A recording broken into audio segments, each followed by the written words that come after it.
Are you tired of having cluttered photo albums on your iPhone? In this step-by-step tutorial, we'll show you exactly how to delete a photo album on your iPhone and declutter your photo library. The process is the same for iOS 17, iOS 16, or even lower.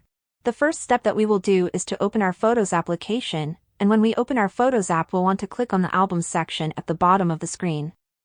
Once you get to the Albums section, you want to tap on the See All at the top right of the screen in order to view all of the albums that we have on our iPhone. There are two different ways on how you can delete a photo album from here. The first way is to long hold on an album for a second or two, and this falling menu will pop up with a couple of different options. You can click on the Delete Album option and that's going to delete it. But the other way is good if you have multiple albums that you want to delete. We will click on this Edit button at the top right corner of our screen and you'll get a little minus badge in the corner of our albums. Just tap on that minus and the album will be deleted. This is a much faster method than the first one.